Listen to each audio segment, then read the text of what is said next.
ஆதவன் தொலைக்காட்சியின் சொந்தங்கள் அனைவருக்கும் இனிமையான காலை நேர வணக்கங்கள். இன்று 2015 ஆண்டு நவம்பர் மாதம் 28ஆம் திகதி சனிக்கிழமை. இன்றைய தினம் நமது கரங்களில் கிடைத்திருக்கின்ற வீரகேசரி பத்திரிகையின் பக்கம் உங்களுடைய பார்வையை செலுத்தினால், வீரகேசரி பத்திரிகையின் பிரதான தலைப்புச் செய்தியாக இடம் பிடித்திருக்கிறது வாஸ் உட்பட 6 மரண தண்டனை தீர்ப்பு. கோடீஸ்வர வர்த்தகர் முகமது ஷியாம் படுகொலை வழக்கில் ட்ரையல் அட்வார் நீதிமன்றம் அதிரடி தீர்ப்பு என்கின்ற விதமாய் இந்த செய்தி இடம் பிடித்திருக்கிறது. வாஸ் குணவர்த்தன கைது செய்யப்படுகின்ற புகைப்படம் தாங்கிய செய்தியாக பிரபல கோடீஸ்வர வர்த்தகர் முகமது ஷியாமை கடத்தி சென்று கொலை செய்தமை தொடர்பில் கைது செய்யப்பட்டிருந்த முன்னாள் பிரதி போலீஸ் மா அதிபர் வாஸ் குணவர்த்தன மற்றும் அவரது மகன் சமீர வாஸ் குணவர்த்தன உள்ளிட்ட 6 பேருக்கு கொழும்பு மேல் நீதிமன்றம் நேற்று மரண தண்டனை விதித்து தீர்ப்பளித்துள்ளது. கொழும்பு மேல் நீதிமன்ற நீதிபதிகளான லலித் ஜெயசூரிய, சரோஜினி வீரவர்தன, அமேந்திர செனவிரத்ன ஆகிய 3 அடங்கிய ட்ரையல் அட்வார் நீதிமன்றமே இந்த தீர்ப்பினை வழங்கியுள்ளது என்றும் அந்த செய்தி தொடர்ந்து செல்கிறது. வீரகேசரியின் முதற் பக்கத்தில் இன்னும் ஒரு முக்கியமான செய்தி இடம் பிடித்திருக்கிறது. கண்ணீர் அஞ்சலிக்கு மத்தியில் செந்தூரனின் பூத உடல் தகனம். அரசியல் கைதிகளின் விடுதலையை வலியுறுத்தி ரயில் முன் பாய்ந்து உயிரை தியாகம் செய்த மாணவன் செந்தூரனின் பூத உடல் பெருமளவானோரது கண்ணீர் அஞ்சலிக்கு மத்தியில் நேற்று அக்கினியோடு சங்கமமானது என்று சொல்லி அந்த செய்தி தொடர்ந்து செல்கிறது. மாணவன் செந்தூரனின் செய்தியினை அரசாங்கம் விளங்கிக் கொள்ள வேண்டும். வடக்கு கிழக்கு மக்களின் வெறுப்பையும் மன உளைச்சலையும் புரிந்து கொள்ளுங்கள். சபையில் சம்பந்தன் வலியுறுத்தல் என்று இன்னும் ஒரு செய்தி. எதிர்க்கட்சி தலைவரும் தமிழ் தேசிய கூட்டமைப்பின் தலைவருமான சம்பந்தனுடைய புகைப்படம் தாங்கிய செய்தியாக பிரசுரமாகி இருக்கிறது. அரசாங்கத்தின் நம்பிக்கையின போக்குகளின் மீதான வடக்கு கிழக்கு மக்களின் வெறுப்பு தன்மையையும் அவர்களது மனதளவிலான உளைச்சல்களையும் பிரதிபலித்து நிற்பதாகவே யாழ் மாணவன் செந்தூரனின் முடிவு அமைந்துள்ளது. இந்த செயற்பாட்டின் பின்புலங்களை விளங்கிக் கொள்ள வேண்டும். இதனை இலகுவாக எடுத்துக்கொள்ள முடியாது.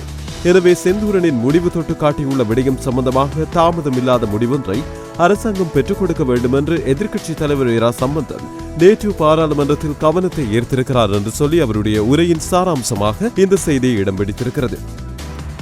நம்பிக்கையில்லா பிரேரணை, சபாநாயகரிடம் கையளிப்பு, மஹிந்த அணியினர் உட்பட 44 பேர் கைச்சாத்து என்று சொல்லி இன்னும் செய்தி காணப்படுகிறது. நிதியமைச்சர் ரவி கருணாநாயக்கவுக்கு எதிராக ஐக்கிய மக்கள் சுதந்திர முன்னணியின் எம்பிக்கள் 44 பேர் கையெழுத்திட்ட நம்பிக்கையில்லா பிரேரணை நேற்று வெள்ளிக்கிழமை சபாநாயகர் கரு ஜெயசூரியவிடம் கையளிக்கப்பட்டுள்ளது. தினேஷ் குணவர்த்தன எம்பி தலைமையில் இந்த நம்பிக்கையில்லா பிரேரணை கையெழுத்திடப்பட்டு நேற்று பிற்பகல் 3:30 மணியளவில் சபாநாயகரிடம் கையளிக்கப்பட்டுள்ளதாக அந்த செய்தி தொடர்ந்து செல்கிறது. மேலும் பல செய்திகள் இன்றைய வீரகேசரி பத்திரிகையின் முதற் பக்கத்தை அலங்கரித்திருக்கின்றன. எஞ்சியுள்ள சுதந்திர கட்சியினரும் எம்மோடு இணைய வேண்டும். அமைச்சர் லக்ஷ்மன் கிரியல்ல அமைப்பு என்று சொல்லி அவருடைய புகைப்படம் தாங்கிய இன்னும் ஒரு செய்தி காணப்படுகிறது. சிங்கள தமிழ் அடிப்படைவாதிகளை ஓரம் கட்டி நாட்டை கட்டியெழுப்ப நாம் அனைவரும் ஒன்றிணைவோம். எனவே எஞ்சியுள்ள ஸ்ரீலங்கா சுதந்திர கட்சியினரும் எம்மோடு இணைய வேண்டும் என்று நேற்று சபையில் அழைப்பு விடுத்த சபை முதல்வரும் அமைச்சருமான லக்ஷ்மன் கிரியல்ல என்று சொல்லி அந்த செய்தி தொடர்ந்து செல்கிறது.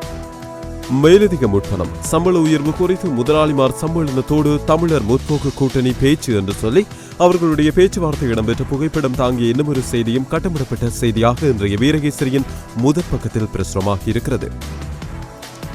மேலதிக முற்பணம் மற்றும் சம்பள உயர்வு குறித்து தோட்ட முதலாளிமார் சம்மேளன பிரதிநிதிகளோடு தமிழ் முற்போக்கு கூட்டணி தலைவர்கள் நேற்று பேச்சுவார்த்தை நடத்தியுள்ளார்கள். தோட்ட தொழிலாளர்களுக்கான சம்பள கூட்டு ஒப்பந்தம் கடந்த மார்ச் மாதத்தோடு நிறைவடைந்த நிலையில் இன்னும் சம்பள அதிகரிப்பு வழங்கப்படாததன் காரணமாக தொழிலாளர்களின் தீபாவளி பண்டிகை தேவைக்காக சம்பள உயர்வு அதிகரித்து கொடுக்கப்படாமையையும் சுட்டிக்காட்டி இந்த பேச்சுவார்த்தை இடம்பெற்றுள்ளதாக அந்த செய்தி தொடர்ந்து செல்கிறது.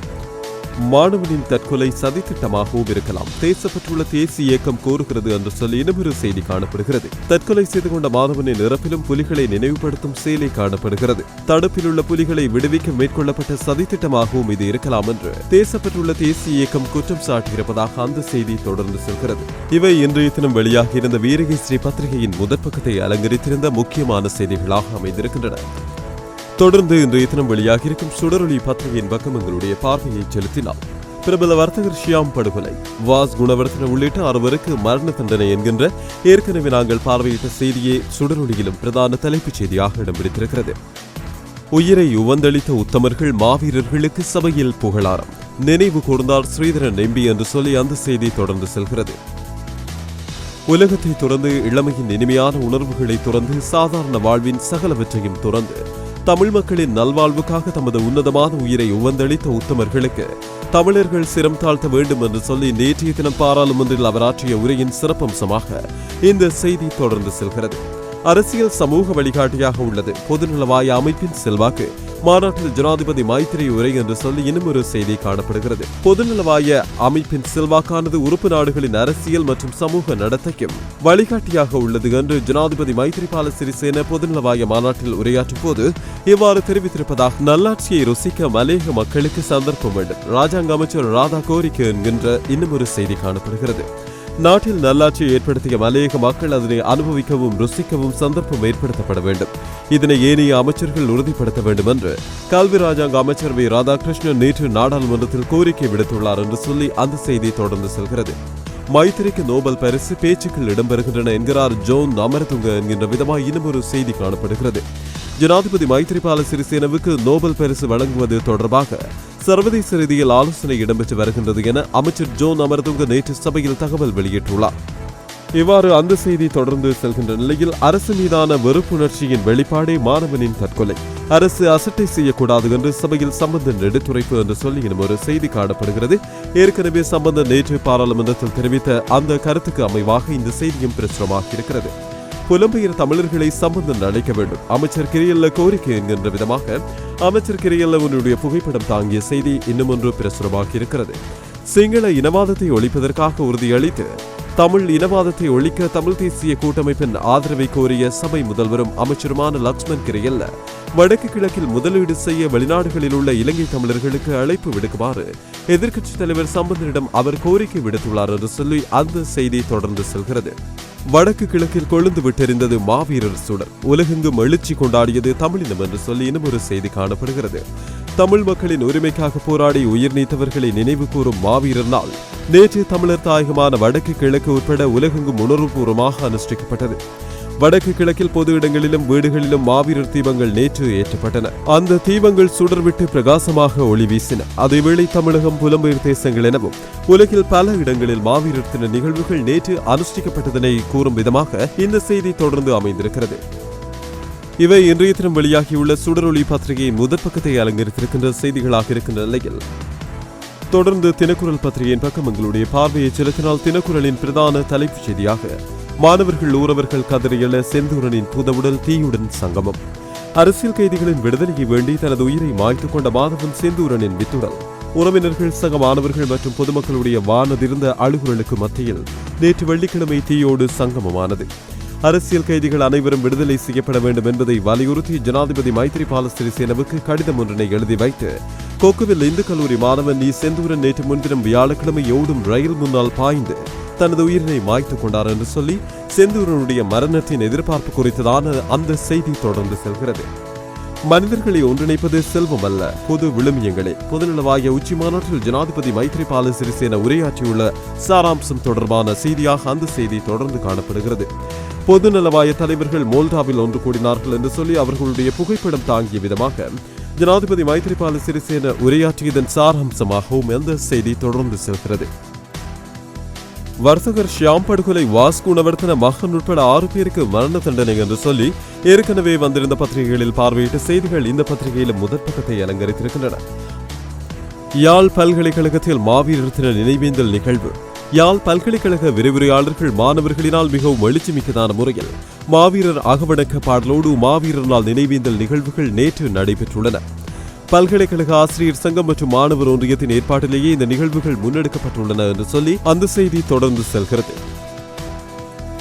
மேலும் நிதியமைச்சர் ரவிக்கு எதிராக நம்பிக்கையில்லா பிரேரணை என்று சொல்லி ஏற்கனவே நாங்கள் பார்வையிட்ட செய்தி ஒன்றும் இடம் பிடித்திருக்கிறது.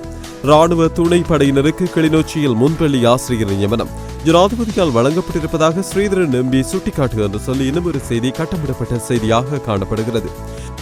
கிளிநொச்சி மாவட்டத்தில் துணை ராணுவ படையினருக்கு முன்பள்ளி ஆசிரியர் நியமனங்கள் ஜனாதிபதியால் வழங்கப்பட்டுள்ளமைக்கு கடுமையான எதிர்ப்பை வெளியிட்ட தமிழ் தேசிய கூட்டமைப்பின் ஜாழ் மாவட்ட பாராளுமன்ற உறுப்பினர் ஸ்ரீதரன் என்று சொல்லி அந்த செய்தி தொடர்ந்து இடம் பிடித்திருக்கிறது. கூட்டமைப்பு ஆதரவளித்தால் தமிழ் இனவாதத்தை அழிக்க முடியும் என்று சொல்லி இன்னும் ஒரு செய்தி காணப்படுகிறது. தமிழ் தேசிய கூட்டமைப்பு ஆதரவளித்தால் தமிழ் இனவாதத்தை அழிக்க முடியும் என தெரிவித்த சபை முதல்வரும் அமைச்சருமான லக்ஷ்மன் கிரியல்ல புலம்பெயர் வாழ் தமிழர்களை வடக்கு கிழக்கில் முதலீடுகளை செய்யுமாறு எதிர்க்கட்சி தலைவர் இரா சம்பந்தன் அழைப்பு விடுக்க வேண்டும் எனவும் கோரியுள்ளதாக அந்த செய்தி தொடர்ந்து இடம் பிடித்துள்ளது. இவற்றோடு ஜப்பான் தமிழறிஞர் நோபுரு கரோசிமா காலமானார் என்று சொல்லி இன்னும் ஒரு செய்தியும் இன்றைய தினக்குரல் பத்திரிகையின் முதல் பக்கத்தை அலங்கரித்திருக்கின்றன. இவை தவிர எமது கரம் கிடைத்திருக்கும் சகோதர பத்திரிகையான லங்காதீப பத்திரிகையின் இன்றைய பிரதான தலைப்புச் செய்தி. வாஸ் மற்றும் அவரது புதல்வர் உட்பட 6 மரண தண்டனை, நீதிபதிகள் குழு ஒரு மனதாக தீர்ப்பு என்று சொல்லி ஏற்கனவே தமிழ் பத்திரிகைகளில் வெளியாகியிருக்கும் தலைப்புச் செய்திகளை இந்த பத்திரிகையின் பிரதான தலைப்புச் செய்தியாக இடம் பிடித்திருக்கின்றது. தொடர்ந்து டெய்லி மிரர் பத்திரிகையின் பக்கம் எங்களுடைய பார்வையை செலுத்தினால், வாஸ் மற்றும் அவரது மகன் உட்பட 6 மரண தண்டனை தீர்ப்பு என்று சொல்லி ஏற்கனவே நாங்கள் பார்த்திருந்த செய்திகளை இன்றைய டெய்லி மிரர் பத்திரிகையின் பிரதான தலைப்புச் செய்தியாக இடம் பிடித்திருக்கிறது. இவை தவிர யாழ்ப்பாணத்திலிருந்து வெளியாகி இருக்கும் வலம்புரி பத்திரிகையின் பக்கம் எங்களுடைய பார்வையை செலுத்தினால், தமிழர் தாயகம் அங்கும் மாவீரர் தின எழுச்சி, ஈகை சுடர்களேற்றி மக்கள் உணர்வுபூர்வமாக அஞ்சலி எனும் பிரதான தலைப்புச் செய்தி இடம் பிடித்திருக்கிறது. தமிழின விடுதலைக்காக தமது உயிர்களை ஆகுதியாக்கிய வீர மறவர்களை நினைவு கூறும் மாவீரர் தினம் நேற்று தமிழர் தாயகம் எங்கும் அனுஷ்டிக்கப்பட்டது. யாழ் பல்கலைக்கழகத்தில் என்றுமில்லாதவாறு இந்த முறை மிகவும் எழுச்சியான முறையில் மாணவர்கள் ஒன்று திரண்டு ஈகைச் சுடரேற்றி அஞ்சலி செலுத்தியிருந்தார்கள் என்று அந்த செய்தி தொடர்ந்து செல்கிறது. வாஸ் கொலை செய்யப்படவில்லை, வர்த்தகரின் தந்தை தகவல் என்று இன்னும் ஒரு செய்தியும் காணப்படுகிறது. பிரபல வர்த்தகர் முகமது ஷியாமை முன்னாள் பிரதி போலீஸ் மா அதிபர் வாஸ் குணவர்தன படுகொலை செய்யவில்லை என வர்த்தகரின் தந்தை அதிர்ச்சி தகவல் வெளியிட்டுள்ளார் என்று சொல்லி அந்த செய்தி தொடர்ந்து செல்கிறது. டிசம்பர் 5ஆம் தேதி பதில் பாடசாலை என்கிற விதமாக இன்னும் ஒரு செய்தியும் காணப்படுகிறது. வடமாகாணத்தில் நேற்று பாடசாலைகளுக்கு வழங்கப்பட்ட விடுமுறைக்கு மாற்றாக எதிர்வரும் டிசம்பர் மாதம் 5ஆம் தேதி பாடவிதானங்கள் இடம்பெறும் என்றும் அறிவிக்கப்பட்டுள்ளதாக அந்த செய்தி தொடர்கிறது. இவைகள் இன்றைய தினம் வெளியாகியுள்ள வலம்புரியின் முதற்பக்கத்தை அலங்கரித்திருக்கின்ற செய்திகள். அடுத்து இன்று வெளியாகியிருக்கும் உதயன் பத்திரிகையின் பக்கம் எங்களுடைய பார்வையை செலுத்தினால், உதயனின் பிரதான தலைப்புச் செய்தியாக தாயகம் எங்கும் நேற்று வெளிப்படையாகவே மாவீரர்களுக்கு அஞ்சலி, மாலை 6:05க்கு நினைவு சுடரேற்றி உணர்வுபூர்வமாக அனுஷ்டித்தனர் மக்கள் என்று சொல்லி புகைப்படம் தாங்கிய செய்தியாக மாவீரர் தின நிகழ்வு இன்றைய பிரதான தலைப்புச் செய்தியாக இடம் பிடித்திருக்கிறது. மேல்குடியேற்றத்திற்காக 6.6 மில்லியன் பவுண்ட்ஸ் இலங்கைக்கு வழங்குகிறது பிரிட்டன் என்று சொல்லி இன்னும் ஒரு செய்தியும் காணப்படுகிறது. போரின் போது இடம்பெயர்ந்த மக்களின் மீள்குடியேற்றத்திற்காக பிரிட்டன் அரசு 6.6 மில்லியன் ஸ்ட்ரேலிங் பவுண்ட்ஸ் நிதியை இலங்கைக்கு வழங்குவதாக பிரிட்டன் பிரதமர் டேவிட் கேமரூன் தெரிவித்துள்ளார் என்று சொல்லி டேவிட் கேமரூனின் புகைப்படம் தாங்கிய செய்தியாக அந்த செய்தி தொடர்ந்து செல்கிறது.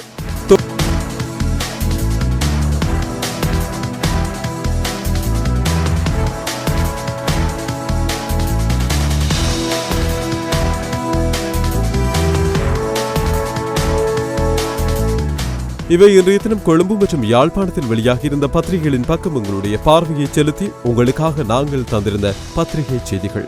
மீண்டும் இன்னும் ஒரு நாளேடுகளில் நமது பார்வை நிகழ்ச்சியினூடாக உங்களை சந்திக்கலாம். வணக்கம்.